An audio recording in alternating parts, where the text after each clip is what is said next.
आपने सुना।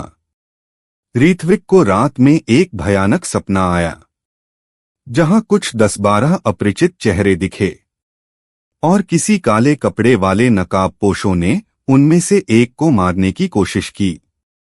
लेकिन तभी ऋत्विक ने बीच में आते हुए खुद का बलिदान दे दिया और उस सपने में मिली मौत भी ऐसी थी जैसे सच में घट रहा हो।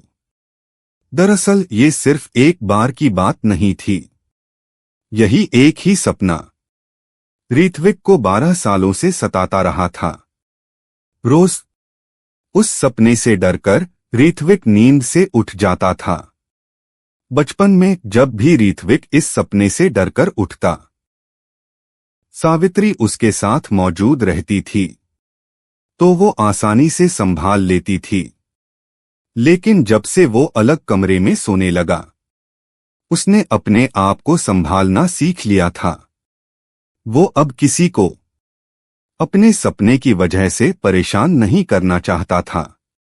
कई रातें ये सपना ऋत्विक को सोने भी नहीं देता था और आज की रात भी कुछ ऐसी ही रात थी। उसकी नींद अब पूरी तरीके से उड़ चुकी थी और अब उसे पता था नींद अब नहीं आने वाली। तुरंत वो अपने बिस्तर पर बैठा और अपने बगल में रखी अपनी शतरंज की बिसात को उठाया और अपने सामने रखकर उसे गौर से देखने लगा। उसकी शतरंज की बिसात में कुल मिलाकर 64 वर्ग थे, जिसमें दोनों सुनहरे और काले रंग के 16-16 मोहरे थे, जहां एक राजा, एक मंत्री, 2 रथ, 2 हाथी और 8 सैनिक थे। जहां राजा को छोड़कर बाकी सभी मोहरे एक सेना की प्रतिनिधित्व करती थी। ऋत्विक को ये शतरंज की बिसात शिवकुमार दादाजी ने भेंट की थी। उन्होंने कहा था, ये शतरंज सिर्फ एक खेल नहीं है ऋत्विक, ये कई सारी क्षेत्र की प्रतिनिधित्व करती है। जो कोई इस खेल में महारत हासिल करता है वो पूरी दुनिया को जीत सकता है। ये जो मैं बिसात में तुझे दे रहा हूं वो इस खेल की सबसे आसान बिसात है। इसे अच्छे से सीखना। ये सब चीजों को ऋत्विक याद करते हुए अकेले उसका अभ्यास करने लगा। वो शतरंज की दुनिया में ऐसा डूबा, उसे कब सुबह हो गई पता ही नहीं चला। उसे तब ध्यान आया जब उसकी अपनी बहन ने उसे आवाज दी, भैया, क्या आपको नींद नहीं आया? क्या आज भी वही सपना आया था? बदले में ऋत्विक ने उसके सवालों को हंसकर टाल दिया और अपनी बहन को प्यार से शुभोदय बोला। बदले में रिया भी उसे शुभोदय कहा और ऋत्विक से पूछा, भैया, कल ही आपकी परीक्षा है ना? तो आप कैसे कल के लिए तैयारी करेंगे? जवाब में ऋत्विक ने कहा, पता नहीं छोटी, परीक्षा कैसी होगी वो किसी को नहीं पता, तो हमें किस चीज की तैयारी करनी चाहिए ये भी पता नहीं, तो देखते हैं कल क्या होगा। जवाब में रिया ने भी सिर हिलाकर हामी भर दी और बोली, भैया, क्या आप आज मेरे साथ एक व्याख्यान के लिए चलेंगे? बदले में ऋत्विक ने पूछा, किस विषय पर है ये व्याख्यान? तुरंत रिया ने तपाक से बोला, योद्ध कला। अगले ही पल ऋत्विक के चेहरे पर उदासी छा गई। तभी रिया को भी एहसास हुआ उसने क्या गलत कहा। तुरंत उसने कहा, माफ करना भैया, मेरा उद्देश्य आपको बुरा महसूस करवाना नहीं था। मैं तो सिर्फ ये चाहती थी आप मेरे साथ आए।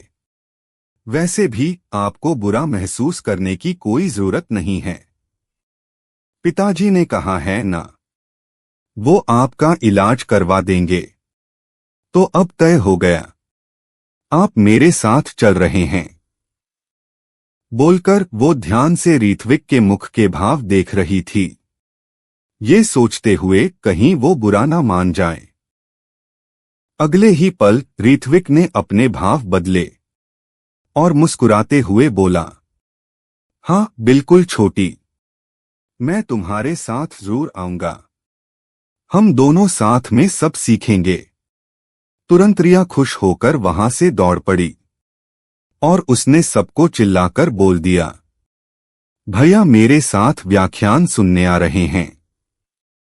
ये सुनकर रामलाल, सावित्री और शिवकुमार तीनों मुस्कुरा उठे और कुछ देर बाद वो दोनों घर से निकले। ऋत्विक अपने गाड़ी में और रिया पैदल, दोनों रास्ते में चलते हुए जा रहे थे। और ऋत्विक बहुत लोगों की नजरें अपने ऊपर महसूस कर रहा था। कुछ लोग उसे घृणा भरी नजरों से देख रहे थे, तो कुछ तरस से, और कुछ उसे पूरी तरीके से नजरअंदाज कर रहे थे, जैसे उसका कोई वजूद ही ना हो। लेकिन ऋत्विक इन सभी को नजरअंदाज करते हुए अपने रास्ते पर शांति से आगे चल रहा था। अब तक वो इन सभी नजरों का आदी हो गया था और अब वो जान गया था, लोग बातों से नहीं कामों से इज्जत देते हैं। और मन ही मन सोचने लगा, वो इन सभी को एक दिन कुछ बड़ा करके दिखाएगा। उस दिन ये सब उसे इज्जत देंगे। ऐसा सोचते सोचते वो दोनों एक शिविर पहुंच गए। तभी वहां मौजूद एक लड़के ने अपनी बगल में खड़े अपने दोस्त से ऋत्विक के बारे में तंज कसा। कैसे कैसे लोग हैं, आधा अधूरा होने के बावजूद युद्ध कला सीखने आ जाते हैं। क्या ऐसे लोगों में जरा सा भी इज्जत नहीं बची होगी? जवाब में उसका दोस्त बोला, नहीं भाई, ऐसे लोगों में इज्जत नाम की चीज ही नहीं होती। दुनिया में आधे अधूरे शरीर के साथ पैदा हो गए, वो समझ आता है। लेकिन जो इंसान अपाहिज होने के बाद भी अगर युद्ध कला सीखने की चाह रखता है, तो हमें समझना चाहिए, वो आधे अधूरे शरीर के साथ साथ अधूरा दिमाग भी लेकर आया है। ये बोलकर दोनों हंसने लगे। ये सुनते ही रिया का पारा 7वें आसमान चढ़ गया। वो कुछ करने जा ही रही थी, तभी उसे ऋत्विक ने रोक दिया और बोला, छोड़ो छोटी, कीचड़ को पत्थर फेंकने जाएंगे तो हमारे कपड़े ही गंदे होंगे। ये सुनकर रिया हंस पड़ी, पर वो दोनों लड़के गुस्से से पागल हो गए और एक ऋत्विक को सबक सिखाने आगे बढ़ने ही वाला था। तभी दूसरे ने उसे रोक दिया और बोला, भाई अभी नहीं, यहां बहुत लोग हैं, इसे तो हम बाद में देख लेंगे। और दूसरा भी मान जाता है और दोनों ऋत्विक को घूरते हुए वहां से चले गए। क्या ये बातों का पंगा ऋत्विक के लिए कोई मुसीबत लाएगी? क्या कोई शिक्षा मिलेगी ऋत्विक को इस व्याख्यान में, या खाली हाथ लौटना पड़ेगा? कैसी होगी कल की परीक्षा? ये सभी चीजों को जानने के लिए आगे सुनिए कहानी द सुप्रीम कंट्रोल।